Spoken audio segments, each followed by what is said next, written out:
आधुनिक समय के वर्तमान दौर में भारत के वर्तमान के 200 साल के स्वरूप में बदलते दौर की तस्वीर बनाने में सबसे बड़ी किसी शहर की भूमिका तो कलकत्ता की मैं आप सबको बधाई देना चाहता हूं, बंगाल के लोगों को बधाई देना चाहता हूं।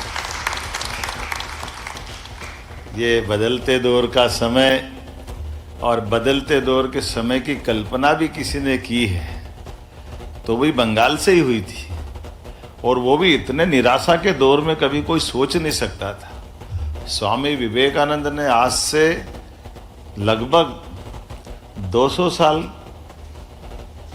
के आसपास उनने कल्पना कर ली कि 21 शताब्दी भारत की होगी। ये केवल कोई कर सकता तो बंगाल की माटी कर सकती है, ये काली मैया का आशीर्वाद हो सकता है, कोई नहीं सोच सकता ऐसा। एक नहीं दो नहीं, कितने प्रकार के सभी प्रकार के अलग अलग महापुरुषों ने अपनी अपनी भूमिका अदा की। नेताजी सुभाष चंद्र बोस 1923 में जो आईसीएस की टॉप एग्जाम पास करने के बाद भारत का गौरव दिलाते हैं कि हाँ, अंग्रेजों केवल आप ही बुद्धिमत्ता के मामले में दुनिया के सामने श्रेष्ठ नहीं हो, आपसे भी सर्वश्रेष्ठ हैं। और एक तरफ पास भी करते हैं, दूसरी तरफ लात मार के युवाओं को प्रेरणा देते हैं कि आइए हम सब अपनी ज्ञान प्रतिभा का कौशल बताएं, लेकिन अपने कॉन्फिडेंस पे भरोसा करें। वो दौर आज़ादी की लड़ाई का था। नेताजी सुभाष चंद्र बोस ने अपनी उस एग्ज़ाम पास करने के बाद हमारे युवाओं का हिम्मत बढ़ाई, और उससे भी आगे बढ़ करके हम सब लगातार देखते जाएं, रविन्द्रनाथ टैगोर से लगा करके हमारे अपने राष्ट्रीय स्वयंसेवक संघ के साथ जुड़ करके पहली बार राजनीतिक दल का रुख बनाते हुए आज विश्व की सबसे बड़ी पार्टी के संस्थापक अध्यक्ष अगर कोई बने हैं तो डॉक्टर मुखर्जी की नगरी भी यही है, डॉक्टर श्यामा प्रसाद मुखर्जी की नगरी, जिन्होंने अपनी दूरदृष्टि के आधार पर बंगाल के विभाजन के समय से कष्ट को पहचान लिया था कि बंगाल का विभाजन नहीं है, ये बहुत बड़ा षड्यंत्र है। और उनकी भूमिका कितने प्रकार से हम देखते हैं। सबसे युवा कुलपति, और उस समय भी देश की आज़ादी के साथ उनने जो अपनी लड़ाई लड़ते हुए, एक अगर इंडस्ट्रियों की बात करें तो इंडस्ट्री मिनिस्टर तो थे वो हमारे बीच में, उनका अपना रोल। लेकिन उनने देश के विभाजन के साथ जो दूसरा कष्ट पहचाना कि एक विभाजन तो हुआ है अखंड भारत का, लेकिन उससे बड़ा कष्ट ये कि जो धारा 370 लगाई है, इस धारा 370 का भविष्य क्या होगा ये कोई युग दृष्टा ही जान सकता है। जिन्होंने देश की आज़ादी के बाद पहली बार वो धारा 370 जब संविधान में जोड़ी गई तो उसका विरोध उस समय भी किया, और उस समय किया गया विरोध हमको बाद में लगा कि वाकई जिस धारा का उस समय मजाक बनाया गया था तो अस्थायी है, इससे क्या हो जाएगा, झूठी बात कर रो, परेशानी कर रो। पूरा देश सबसे ज्यादा किसी धारा के बलबूते पर रक्त रंजित हुआ है तो वह धारा 370 40,000 से ज्यादा लोग निरपराध मारे गए अपने उस केसर कैरी के उस राज्य के अंदर, जहां के माध्यम से पूरे देश की अलग पहचान बनती थी। वो अमरनाथ की वादियों वाला, केसर की क्यारियों वाला, झेलम और तमाम प्रकार की नदियों के माध्यम से अपने राज्य के आधार पर स्वर्ग से समान जो उपमा पाता था। लेकिन हमारे लिए सौभाग्य की बात है, स्वामी विवेकानंद की भविष्यवाणी को भी सार्थक करते हुए डॉक्टर मुखर्जी के द्वारा दी गई चेतावनी के बलबूते पर उस धारा 370 के कलंक को हटाते हुए वर्तमान के प्रधानमंत्री का अभिनंदन करें, श्रीमान नरेंद्र मोदी का बदलते दौर में, जिन्होंने अपने एक एक कदम से उस समय के उस निर्णय को दुनिया के सामने लाने के लिए डॉक्टर मुखर्जी ने जो अपना योगदान दिया, और आज के समय में यशस्वी प्रधानमंत्री ने उस कलंक से मुक्ति दिलाकर आज एक नए प्रकार का देश दुनिया के सामने खड़ा कर दिया। और हमारे लिए तो और आनंद तो तब बढ़ जाता है जब आज दुनिया के उथल पुथल भरे देशों में विश्व के किसी भी मंच पर हम बड़े से बड़े राष्ट्राध्यक्ष को देख लें, लेकिन अगर मोदी नहीं है तो वो मंच अधूरा है। ये दौर भी हम देख रहे हैं, ये सौभाग्य की बात। ऐसा लगता है कि जैसे अंधेरी रात में हजारों लाखों कितने ही तारे टिमटिमाए, लेकिन जब सूर्य का उदय होता है तो एहसास होता है कि दिन का उदय हुआ है। हमको मालूम है, हाथ मसलते बड़े बड़े देश कभी क्या कहते कभी क्या कहते, नींद भी नहीं आती रात में उनको कि ये क्या करें भारत का। ये बदलते दौर का भारत है जो स्वामी विवेकानंद की भविष्यवाणी को सार्थक करते हुए उस दिशा में कदम बढ़ा रहा है, जिसका एहसास हमको, और इसका एहसास हमको इस नाते से और बढ़ जाता है जब हम सब देखते हैं कि तुमको जो बोलना बोलो, हम तो कुछ नहीं बोलेंगे, हमारे लोग बोलेंगे, हमारा अपना भारत बोलेगा। आत्मनिर्भरता और स्वदेशी के बलबूते पर बदलते दौर में भारत ने जो राह बनाई, वो राह अपने आप में हमारे ऊर्जा से परिपूर्ण, हमारे भविष्य के विश्वास के प्रति आशावान और भविष्य में बड़ी छलांग के साथ दुनिया के अंदर नंबर 1 के स्थान पर पहुंचने के लिए भी कृत संकल्पित है। इसलिए आज जब हम अपने राज्य के अंदर जाते हैं, मैं आज बंगाल की धरती पे भी आया हूँ, हमारे योग्य अफसरों ने अपनी बात सारी अच्छे से रख दी। और वैसे तो बंगाल के लोग सुन के थोड़ी समझते हैं, वो तो निगाह में पहचान लेते कि कहाँ दूर की कौड़ी है, कहाँ जाना है, किस स्थान तक जाना है, ये सारी इतना ही पर्याप्त। अपने आप में जो अपने अपने काम में दक्ष है उसको कहाँ जरूरत पड़ रही फालतू की। उन्होंने कहा ठीक है, तुमको बोलो जो भाषण बोलना हो करना हो, बैठे बैठे उंगली पे सब जोड़ लेते हैं, हाँ कहाँ अपना किधर चलना चाहिए, हवा किधर बह रही है, कौन सी दिशा में कदम बढ़ाना चाहिए। लेकिन मैं इस मामले में निश्चित रूप से आपसे कह सकता हूँ, आज के दौर में बदलते समय की राजनीति भी बदली, और बदलते दौर की राजनीति में 14 के बाद से बदलता देश दुनिया देख रही है, जब सुव्यवस्थाओं की तरफ एक एक करके सभी सेक्टर में नई नई टेक्नोलॉजी का भी लाभ लेते हुए पारदर्शिता भी आ रही है, सुशासन भी आ रहा है, विभिन्न प्रकार के सरकारों के माध्यम से व्यापार व्यवसाय के साथ साथ देश की आर्थिक मजबूती की तरफ भी हम लेके जा रहे हैं। और अतीत के काल में वो सोने की चिड़िया वाला भारत का स्वर्णिम काल पुनर्स्थापित करने के लिए भी भारत आगे बढ़ रहा है।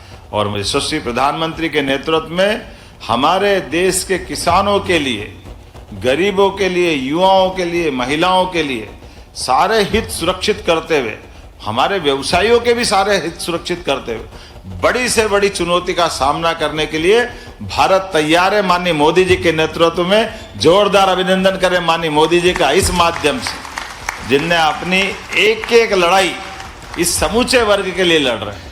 और आज बदलते दौर में इसलिए हम अपने मध्य प्रदेश की अगर बात करें तो उनके आशीर्वाद के बाद जब 2023 से हमारी सरकार बनी तो सरकार के माध्यम से हमने अपने सभी प्रकार के व्यापार व्यवसाय को बढ़ावा देने के लिए लोक हितैषी नीतियां जो व्यापार परक भी है, व्यापारियों की सुविधा के लिए भी है, उद्योगपतियों को सरलता से सुगमता से व्यवसाय बढ़ाने की अनुमति भी देती है और सुशासन की तरफ भी ले जाती है और आश्वस्त करती है।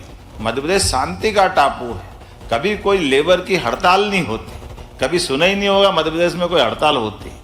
इतना सरलता के साथ व्यापार करने वाला कोई अगर राज्य है, मैं गारंटी से दे सकता हूं मध्य प्रदेश में उद्योग लगाइए, आप तो बंगाल में बैठे रहिए, परवार फैक्ट्री चलते रहेगी, कोई देखने की जरूरत नहीं, आप यहां से कंट्रोल कर लो। और देश के मध्य में ऐसा है कि आप उत्तर दक्षिण पूर्व पश्चिम, आपको बाबा महाकाल का आशीर्वाद मिलने वाला है, जिनके माध्यम से काल के समय में बढ़ते हुए दौर के बीच अपनी सभी प्रकार की संभावनाओं के साथ आप अपने प्रोडक्ट को पूरे देश में भी दे सकते हैं। पूरे देश के मध्य में होने के कारण से उत्तर दक्षिण पूर्व पश्चिम कनेक्टिविटी सरलता से मिलेगी। सभी प्रकार के इंफ्रास्ट्रक्चर इतने अच्छे कि पूछो मत, मौसम भी इतना अच्छा है, अंदर के वहाँ के प्राकृतिक वातावरण भी इतना अच्छा है, व्यापार व्यवसाय में माइनिंग से लगाकर एग्रीकल्चर तक सभी प्रकार के सेक्टर में कोई ऐसा सेक्टर नहीं है आज के समय में। तो हमारे इस पर्यटन से लगा करके स्वास्थ्य हो, एजुकेशन हो, धार्मिक पर्यटन हो, किसी भी प्रकार के प्रोडक्ट की बात करें तो होजियरियों का बगीचा है बंगाल। हमारे यहाँ का कॉटन सबसे शुद्ध और जैविक कॉटन अगर कहीं है तो मध्य प्रदेश में। इसीलिए अभी पीएम मित्रा पार्क का भी भूमि पूजन करने जब प्रधानमंत्री आ रहे हैं तो प्लाट के तो पैसे नहीं ले रहे, हम खाली डेवलपमेंट के पैसे आपसे लेने वाले हैं। हम तो चाहते हैं कि आप आगे बढ़ो। बिजली भी 4.5 रुपये यूनिट पूरे देश में सबसे सस्ती अगर कहीं मिलेगी तो हमारे यहाँ मिलेगी, पानी की उपलब्धता के साथ। आप तो अंदाज लगाओ, ताली भी बजे तो ऐसी बजे, दो चार बहन जी थोड़ी बजाए, सभी बजाओ तो आनंद आएगा, जरा ऐसा लगेगा कि हाँ हमारे बात का मजा आ रहा है। नहीं, मेरी बहन जी इंदौर की है, पर भाई जी बाहर के थोड़ी है, वो भी हमारे ही हैं। हम तो जिया जी भी तो मानेंगे, जिया जी कहाँ जाने वाले हैं, हमारे साथ ही तो रहने वाले हैं। हम तो दोनों तरह की भूमिका वाले हैं। तो आज के इस अवसर पर मेरी अपनी ओर से ये गंगा सागर का किनारा भी है, और गंगा सागर में भागीरथ ने अपने कई पीढ़ियों के कष्ट के बाद अपने कुल को उतारने वाली जगह भी है। जब उनके जीवन काल में कहाँ से राजा सगर से लगाकर कितने प्रकार के सारे पूर्वजों के उस परंपरागत लंबे संघर्ष के बाद भागीरथ ने ईश्वर को भी प्रसन्न करके गंगा को स्वर्ग पे लिया है, और स्वर्ग से गंगा पृथ्वी पर अवतरित हो गई और गंगा सागर तक आई। हमारा भी मध्य प्रदेश का हिस्सा आपसे जुड़ा हुआ है। मध्य प्रदेश में मध्य प्रदेश का अधिकांश भाग ये गंगा वाले ही गंगा बेसिन से जुड़ा हुआ है। उज्जैन के हमारे पास में छिपरा जी हो, गंभीर हो, चंबल हो, ये सब निकल करके एक दूसरी जाकर, छिपरा निकल के जाती गंभीर आती छिपरा में, छिपरा जाती चंबल में, चंबल जाती यमुना में, और यमुना आती गंगा में, और गंगा आती गंगा सागर में। तो आपका हमारा संबंध तो ऐसा है जिसके लिए वाकई में हमारी आपकी आत्मीयता बढ़ाने वाला है। तो मैं आज के इस अवसर पर आप सबका स्वागत भी करता हूँ, और राज्य के मुख्यमंत्री होने के नाते निमंत्रण भी देता हूँ। और जैसा कि हमारे सभी प्रकार की नीतियाँ, सभी प्रकार की योजनाएं, सब चीज़ें बता दी, लेकिन मेरे मुख्यमंत्री होने के नाते हमने बहुत सारे विभागों में भी काम किया। लेकिन आज के बदलते दौर में अगर स्वदेशी के भाव को बढ़ाना है, अगर हमारे राज्य के अंदर व्यापार व्यवसाय को बढ़ाना है, तो मैंने अपने सभी विभागों के साथ सारे काम का बंटवारा अलग अलग मंत्रियों को जरूर किया है। लेकिन एक काम मेरे पास रखा है, राज्य का आपके क्षेत्र का मंत्री मैं ही हूँ, मुख्यमंत्री भी मैं हूँ और मंत्री भी मैं हूँ, ताकि उद्योग व्यापार व्यवसाय के साथ हमारे किसानों को उनकी फसल का ठीक दाम मिले, उनका ठीक प्रकार के प्रोसेसिंग हो, और उसी के साथ साथ हम और आप मिलकर के प्रदेश को और देश को आत्मनिर्भर बनाने की दिशा में ठोस कदम बढ़ाएं। तो मैं दो भूमिका में आपके बीच में हूँ, जिसको अपने मुहावरे में अगर कहें कि मामा का घर हो हमारे लिए और भोजन पे हम बैठे हों और माँ परोसने आया तो डबल आनंद आ जाता हमारे लिए। एक तो मामा का घर का आनंद है, और माँ के हाथ से परोसने का तो वो आनंद ही अलग हो जाता है। तो हमारे जो आनंद की डबल भूमिका में है, तो मैं मान के चलता हूँ मध्य प्रदेश आपके ही मामा का घर है। मैं आपको निमंत्रण दे रहा हूँ। बहुत बहुत धन्यवाद। भारत माता की जय।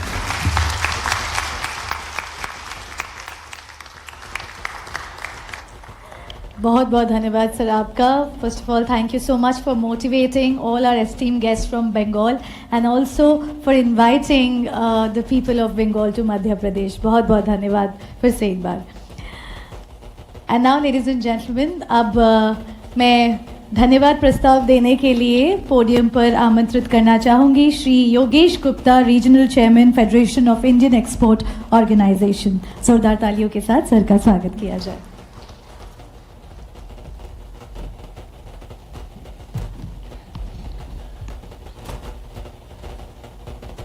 हमारे प्रधानमंत्री के सपना विकसित भारत को आगे बढ़ाते हुए मुख्यमंत्री डॉक्टर मोहन यादव जी, आप जो ये कार्य कर रहे हैं मध्य प्रदेश में, वो बहुत ही सराहनीय है। और मैं आपको इस बात